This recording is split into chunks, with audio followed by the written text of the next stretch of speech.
दीपावली छठ को देखते हुए 283 स्पेशल ट्रेन की घोषणा। बिहार यूपी वालों को घर आना हुआ आसान। दुर्गा पूजा, दिवाली और छठ के दौरान बड़ी संख्या में दूसरे प्रदेशों में काम करने वाले लोग बिहार आते हैं।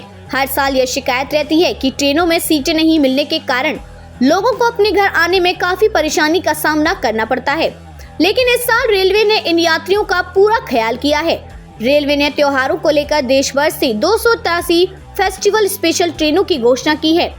केंद्रीय रेल मंत्री अश्विनी वैष्णव ने कहा कि ये विशेष ट्रेनें 4480 फेरे लगाएंगी। यूपी बिहार के लिए चलाई जा रही सभी ट्रेनें। रेल मंत्री के मुताबिक दक्षिण मध्य रेलवे में 58 ट्रेनों की घोषणा की गई है, जो 404 फेरे लगाएंगी। पश्चिम रेलवे के द्वारा 36 ट्रेनों का संचालन किया जाएगा। ये अधिकतम 1267 यात्राएं करेंगी। वहीं उत्तर पश्चिम रेलवे 24 स्पेशल ट्रेन चलाएगा। आपको बता दें कि अधिकांश ट्रेनें दिल्ली और मुंबई जैसे महानगरों से बिहार और उत्तर प्रदेश के शहरों के लिए चलाई जा रही हैं। ये ट्रेनें दिल्ली, नई दिल्ली, आनंद विहार, पटना, छपरा, जोगबनी, सहरसा, जयनगर, कटिहार, गुवाहाटी, दरभंगा, गोरखपुर, वाराणसी, बरौनी, रक्सौल, मुजफ्फरपुर, गया, लखनऊ, कोलकाता, श्री माता वैष्णो देवी, कटरा, अमृतसर, सहारनपुर और अम्बाला जैसे शहरों के बीच चलेंगी। इससे यात्रियों को दीपावली और छठ पूजा में घर जाने में आसानी होगी। 69 ट्रेनों में जोड़े गए अतिरिक्त कोच। उत्तर रेलवे के महाप्रबंधक शोभन चौधरी ने कहा, इन स्पेशल ट्रेनों के अलावा मौजूदा 69 ट्रेनों में अतिरिक्त कोच जोड़े गए हैं।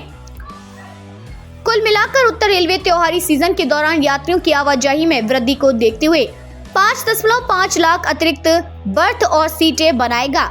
रेलवे से जुड़ी एक और जानकारी, नॉन एसी वंदे ट्रेन शुरू करने की तैयारी। इसके अलावा रेलवे मुंबई और दिल्ली की भीड़ को कम करने के लिए छठ से पहले नॉन एसी वंदे ट्रेन शुरू करने की भी योजना बना रहा है। इससे यात्रियों को घर जाने में आसानी होगी।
Thank you.